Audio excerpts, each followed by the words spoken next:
Xiaomi Pad 6. So ഇതിന്റെ ഒരു long term review ആയിരിക്കും. ഏകദേശം ഒരു 8-9 മാസമായി യൂസ് ചെയ്യുന്നു. സോ അപ്പൊ അത്രയും നാളത്തെ ഒരു എന്റെ റിവ്യൂ ആയിരിക്കും. ഫുൾ സംഭവം നമുക്ക് കവർ ചെയ്യാം. ഡിസ്പ്ലേ, ബാറ്ററി, പെർഫോമൻസ്, എല്ലാം സോഫ്റ്റ്വെയർ എല്ലാം കവർ ചെയ്യാം. ആൻഡ് എന്റെ സൗണ്ട് അടഞ്ഞിരിക്കുകയാണ്, അതുകൊണ്ടാണ് ഇത് കാര്യമാക്കട്ട. അപ്പൊ നമുക്ക് ഡയറക്റ്റ് വീഡിയോയിലോട്ട് പോകാം. സോ വീഡിയോ തുടങ്ങുന്നതിന് മുമ്പ് ഒരു ചെറിയ കാര്യം, പ്രൊമോഷൻ ഒന്നും അല്ല, നമുക്കൊക്കെ പ്രൊമോഷൻ തരാം. വീഡിയോ ഫുള്ള് കാണുക, എന്നിട്ട് നിങ്ങളുടെ ഡൗട്ട്സും അഭിപ്രായവും അറിയിക്കുക. സോ ഫസ്റ്റ് തന്നെ സ്പെക്സ് ഞാൻ സ്ക്രീനിൽ ഇവിടെ കൊടുത്തേക്കാം, നിങ്ങൾക്ക് കാണാൻ പറ്റും. ഞാൻ കൂടുതൽ സ്പെക്സിനെ പറ്റി പറയുന്നില്ല, ബിക്കോസ് എല്ലാവർക്കും എന്റെ സ്പെക്സിനെ പറ്റി അറിയാം, കുറെ നാളെ ഇറങ്ങിയിട്ട്. അപ്പൊ ഞാൻ മെയിനായിട്ട് ഇപ്പൊ എന്റെ യൂസ് ഇത് മെയിനായിട്ട് ഞാൻ യൂസ് ചെയ്യുന്നത് എഡിറ്റിങ്ങിനാണ്. ഇൻസ്റ്റാഗ്രാമിന്റെ റീൽ ഇടാനും അതുപോലെ തന്നെ ഷോർട്ട് ഇടാനും. നിങ്ങളിപ്പോ കാണുന്ന ഈ വീഡിയോ വരെ ഇതിൽ എഡിറ്റ് ചെയ്തതാണ്. എഡിറ്റ് ചെയ്യാൻ ഇത് അടിപൊളിയാണ്, ഭയങ്കര ഫാസ്റ്റ്. സ്ക്രീൻ സൈസ് നല്ലവരുള്ളതുകൊണ്ട് ഒരു ഫോണിൽ എഡിറ്റ് ചെയ്യുന്നതിനേക്കാളും ഈസി ആയിട്ട് ഇതിൽ എഡിറ്റ് ചെയ്യാൻ പറ്റും. അപ്പോൾ ആദ്യം തന്നെ നമുക്ക് ഇതിന്റെ ഡിസ്പ്ലേനെ പറ്റി പറയാം. സോ ഇതിൽ വരുന്നത് ഒരു 144 ഹെർട്സിന്റെ ഫുൾ HD ഡിസ്പ്ലേ ആണ് വരുന്നത്. OLED അല്ല, LCD IPS LCD ഡിസ്പ്ലേ ആണ്. പക്ഷെ നല്ല ക്വാളിറ്റി ഉണ്ട്. നമ്മൾ ടാബ് യൂസ് ചെയ്യുന്ന വീട്ടിന്റെ അകത്തായിരിക്കുമല്ലോ, പുറത്തൊന്നും അങ്ങനെ യൂസ് ചെയ്യാം എന്ന് വെച്ചാൽ ഡയറക്റ്റ് സൺലൈറ്റ് കൊണ്ട് ഫോൺ പോലെ യൂസ് ചെയ്യത്തില്ല. അപ്പൊ വീട്ടിന്റെ അകത്തൊക്കെ യൂസ് ചെയ്യുമ്പോഴും പുറത്ത് അത്യാവശ്യം ഉപയോഗിക്കാനും നല്ല ബ്രൈറ്റ് ആയിട്ടുള്ള ഡിസ്പ്ലേ ആണ്. 144 ഹെർട്സ് വരുന്നുണ്ട്. 144 ഹെർട്സ് നിങ്ങൾക്ക് വേണമെങ്കിൽ ഡിഫോൾട്ട് ഇടാം, അല്ലെങ്കിൽ നിങ്ങൾക്ക് ത്രൂ ഔട്ട് 144 ഹെർട്സും കിട്ടും. അത് ഒരു അടിപൊളി സംഭവമാണ്. ഇപ്പൊ ഡിസ്പ്ലേ അടിപൊളിയാണ്. IPS LCD എന്ന് നിങ്ങൾ നോക്കണ്ട, അടിപൊളി ഡിസ്പ്ലേ ആണ്. അത് OLEDന്റെ അത്രയും പഞ്ചി ബ്ലാക്ക് കളേഴ്സും സംഭവങ്ങളൊന്നും ഇല്ലെങ്കിലും ഡിസ്പ്ലേ അടിപൊളിയാണ്, സൂപ്പറാണ്. പിന്നെ സോഫ്റ്റ്വെയർ ഇത് മേടിച്ചപ്പം MIUI 14 ഇപ്പൊ ഇത് റൺ ചെയ്യുന്നത് HyperOS-ലാണ്. നിങ്ങൾക്ക് എല്ലാവർക്കും അറിയാം, HyperOS റോൾ ഔട്ട് ചെയ്ത് കഴിഞ്ഞാൽ ഓൾമോസ്റ്റ് എല്ലാ ഡിവൈസിനും വന്നു കഴിഞ്ഞു. ഷവമിയുടെ അപ്പൊ ഇതിലും കിട്ടി, ഞാൻ അപ്ഗ്രേഡ് ചെയ്തു. നല്ല വ്യത്യാസമുണ്ട് രീതിയിലോട്ട് വരുമ്പോൾ. മെയിൻ ആയിട്ട് വരുന്ന ലോക്ക് സ്ക്രീൻ കസ്റ്റമൈസേഷൻ ഒക്കെയാണ്. ഇത് നിങ്ങൾക്കറിയാം, IPS LCD ഡിസ്പ്ലേ ആയതുകൊണ്ട് തന്നെ ഓൾവേസ് ഓൺ ഡിസ്പ്ലേ വരത്തില്ല. IPS LCD ആണ്, OLED മാത്രമേ ഉള്ളൂ. അതിൽ കുറെ കസ്റ്റമൈസേഷൻ ഉണ്ട്. സോ അത് ഇതിലില്ല. മറ്റേത് ലോക്ക് സ്ക്രീൻ ഓൺ ആക്കുമ്പോൾ കുറെ സംഭവങ്ങളുണ്ട്. അത് വന്നിട്ടുണ്ട് ഇവിടെ കാണിച്ചിട്ട്. ഇത് കണ്ട ഇങ്ങനെ കുറെ ലോക്ക് സ്ക്രീൻ കസ്റ്റമൈസേഷൻ ഉണ്ട്. നിങ്ങൾക്ക് ലോക്ക് സ്ക്രീൻ ഇവിടെ നിന്ന് കസ്റ്റമൈസ് ഒക്കെ ചെയ്ത് കുറെ കസ്റ്റമായിട്ട് നിങ്ങൾക്ക് തന്നെ ക്രിയേറ്റ് ചെയ്ത് നമ്മുടെ നത്തിങ്ങിലുള്ള പോലെയൊക്കെ വേണമെങ്കിൽ എഡിറ്റ് ചെയ്ത് ആക്കാൻ പറ്റും. അങ്ങനെ സംഭവം. പിന്നെ വർക്ക് സ്റ്റേഷൻ മോഡ് വന്നിട്ടുണ്ട്. പിന്നെ ഓവറോൾ ഭയങ്കര സ്മൂത്ത് ആയിട്ടുണ്ട്. UI ഫുള്ള് നോക്കുവാണെങ്കിൽ സത്യം പറഞ്ഞു കഴിഞ്ഞാൽ ഭയങ്കര സ്റ്റേബിൾ ആയിട്ടുള്ള ഒരു ഡിവൈസ് എന്ന് വേണമെങ്കിൽ പറയാം. ഞാൻ ഇത്രയും നാൾ മേടിച്ചിട്ട് ഒരു ലാഗോ ഒരു സ്റ്റട്ടറോ ഒരു സംഭവം ഞാൻ ഇതിൽ നിന്ന് ഫേസ് ചെയ്തിട്ടില്ല. ആ സ്നാപ്ഡ്രാഗൺ 870 ആ സംഭവം തന്നെ ആയിരിക്കും. അടിപൊളിക്ക് അറിയാം. 870 എന്ന് പറഞ്ഞാൽ one of the stable chipset ആണ്.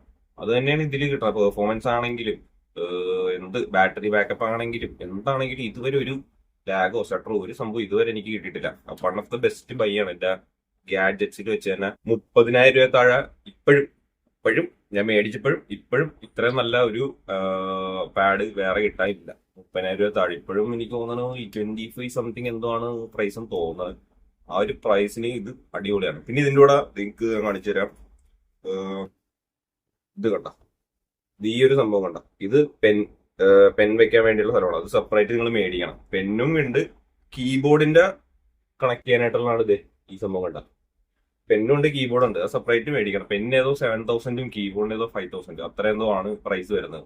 പെന്ന് ഞാൻ മേടിക്കാത്തത് അത്യാവശ്യം ഇതൊക്കെ വെച്ച് സ്കെച്ച് ചെയ്യുന്നവർക്കാണ് പെന്നിന്റെ യൂസ് വരുന്നത്. ഞാൻ സ്കെച്ച് ഒന്നും ചെയ്യാറില്ല, അതുകൊണ്ട് ഞാൻ പെന്ന് മേടിച്ചില്ല. കീബോർഡ് എനിക്ക് യൂസ് ഇല്ല, അതുകൊണ്ടാണ് ഞാൻ മേടിക്കാത്തത്. അപ്പൊ നിങ്ങൾ അത്യാവശ്യം വരയ്ക്കുന്നവരൊക്കെ ആണെങ്കിൽ ഇതിൽ ചെയ്യാൻ പറ്റും, പെൻ മേടിച്ച് കഴിഞ്ഞാൽ സൂപ്പറാണ്.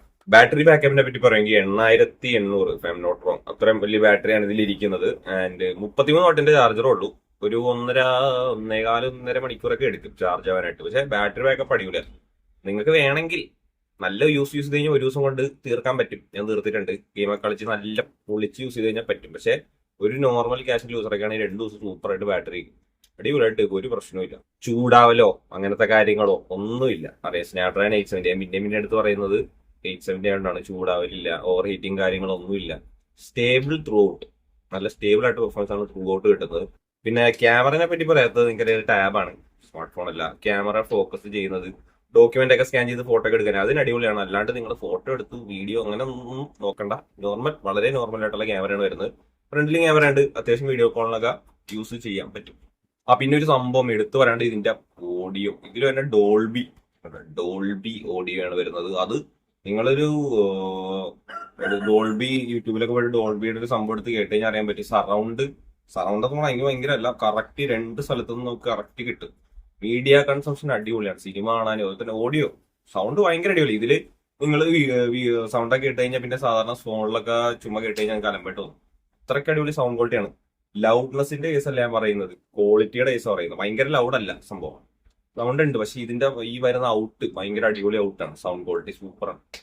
പിന്നെ ഇതിൽ ഗെയിം കളിക്കാൻ പറ്റുമെന്ന് വെച്ചാൽ ഓഫ്കോഴ്സ് കളിക്കാൻ പറ്റും. ഞാൻ BGMI കളിക്കുന്നുണ്ട് ഇതിൽ, അതുപോലെ തന്നെ ഈ ഫുട്ബോളൊക്കെ കളിക്കുന്നുണ്ട്. അടിപൊളിയായിട്ട് കളിക്കാൻ പറ്റും. അത്യാവശ്യം 90 FPS കിട്ടത്തില്ല. ഡിസ്പ്ലേ 144 Hz ഒക്കെ ആണെങ്കിൽ 90 Hz പ്രൊസസറിന്റെ ഒരു ഇതനുസരിച്ച് 90 Hz കിട്ടത്തില്ല. ഇതിൽ സ്മൂത്ത് എക്സ്ട്രീം, HDR എക്സ്ട്രീം ഒക്കെ, ഞാൻ സ്മൂത്ത് എക്സ്ട്രീമിലാണ് കളിക്കുന്നത്. HDR എക്സ്ട്രീം ഒക്കെ, HDR എക്സ്ട്രീം ഇടാൻ പറ്റുമെന്ന് തോന്നി, ഇട്ടിട്ടില്ല. സ്മൂത്ത് എക്സ്ട്രീം ഭയങ്കര സ്മൂത്ത് ആയിട്ട് നമുക്ക് കളിക്കാൻ പറ്റും. കുറെ ഇന്റൻസ് ആയിട്ട് കളിക്കുമ്പോൾ ചിലപ്പോൾ ലാഗ് വരാൻ ചാൻസ് ഉണ്ട്. അതുകൊണ്ട് ഞാൻ സ്മൂത്ത് എക്സ്ട്രീമിലിട്ടാണ് കളിക്കുന്നത്. അതിലൊന്നും ഒരു പ്രശ്നമില്ല, ഭയങ്കര കാഷ്വലായിട്ട് ഈസി ആയിട്ട് കളിക്കാൻ പറ്റും. പിന്നെ ഇതിന്റെ സോഫ്റ്റ്വെയറിന്റെ അപ്ഡേറ്റ് എത്ര വർഷം കിട്ടുമെന്ന് എനിക്ക് അറിയത്തില്ല. അതിനെപ്പറ്റി ഒന്നും അവർ പറഞ്ഞിട്ടില്ല. ഇപ്പൊ ഹൈപ്പർവൈസ് കിട്ടി ആൻഡ്രോയിഡ്, ഇനി ഇത് ആൻഡ്രോയിഡ് അടുത്ത വേർഷൻ കിട്ടുമോന്ന് അറിയത്തില്ല. കിട്ടിയാൽ അറിയാം കിട്ടുമില്ലെന്ന്. കാരണം അതിന്റെ ഒരു ഡീറ്റെയിൽസ് എത്രയാണെന്നും അവർ പറഞ്ഞിട്ടില്ല. മേടിക്കുമ്പോഴും സാധാരണ നമ്മൾ ഫോണൊക്കെ മേടിക്കുമ്പോൾ 2+3, 3+4 ഒക്കെ കിട്ടി. ഇത് അറിയത്തില്ല എത്ര വർഷം. സോ അപ്പൊ അത് നമുക്ക് വെയിറ്റ് ചെയ്താലേ അറിയാൻ പറ്റത്തുള്ളൂ. സോ ഫൈനലായിട്ട് പറയുവാണെങ്കിൽ ഇത് ആർക്കൊക്കെ മേടിക്കാം എന്ന് വെച്ച് കഴിഞ്ഞാൽ എല്ലാവർക്കും മേടിക്കാം, ഒരു പ്രശ്നമില്ല. ഇപ്പൊ നിങ്ങൾക്കൊരു അത്യാവശ്യം വീഡിയോ എഡിറ്റിംഗ് എന്ന് വെച്ച് കഴിഞ്ഞാൽ ഭയങ്കര ഹൈ ലെവലല്ല. ഇപ്പൊ എന്റെ വീഡിയോ എല്ലാം, എല്ലാ വീഡിയോ ഇൻസ്റ്റാഗ്രാമിലും അതുപോലെ തന്നെ ഇവിടെയുള്ള ഷോർട്സ് എല്ലാം എഡിറ്റ് ചെയ്തേക്കണത് ഈ സംഭവം വെച്ചാണ്. ഒരു പ്രശ്നമില്ല, സൂപ്പറായിട്ട് എഡിറ്റ് ചെയ്യാം. എല്ലാം വർക്ക് ചെയ്യും. അങ്ങനെ ഗ്യാപ് കട്ട് ഉണ്ട്, മാസ്റ്റർ എഡിറ്റിംഗ് സംഭവങ്ങളൊക്കെ വെച്ച് നിങ്ങൾക്ക് എഡിറ്റ് ചെയ്യാൻ സൂപ്പറായിട്ട് സാധനം എഡിറ്റ് ചെയ്ത് സെറ്റ് ചെയ്ത് പൊളിക്കാൻ പറ്റും, ഒരു പ്രശ്നമില്ല. ഇപ്പൊ അത്യാവശ്യം ഈ പറഞ്ഞ പോലെ ലാപ്ടോപ്പിന് പകരം ഒരിക്കലും ടാബ് ആവത്തില്ല, നിങ്ങൾക്ക് എല്ലാവർക്കും അറിയാം. ലാപ്ടോപ്പിന്റെ യൂസ്, ടാബിന്റെ യൂസ്. ഓക്കെ, അപ്പൊ അതൊരു കേസാണ്. ഇത് എല്ലാവർക്കും മേടിക്കാം അത്യാവശ്യം. ഇപ്പൊ നിങ്ങൾക്ക് സിനിമ, മൂവി സ്ട്രീമിങ്ങിന് വേണമെങ്കിൽ മേടിക്കാം. ഇപ്പൊ ഈ പ്രസന്റേഷൻ ഒക്കെ ചെയ്യാനവർക്ക് വേണമെങ്കിൽ ഇത് മേടിക്കാം.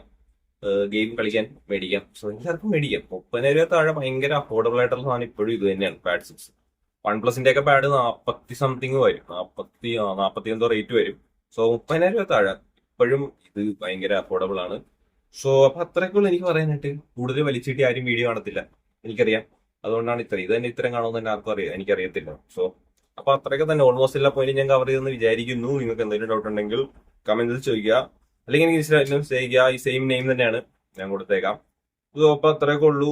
എപ്പോഴും പറയുന്ന പോലെ സബ്സ്ക്രൈബ് ചെയ്താൽ വലിയ ഉപകാരമായിരിക്കും. ഇതിലൂടെ ആയിട്ടുന്നവരെ ബൈ.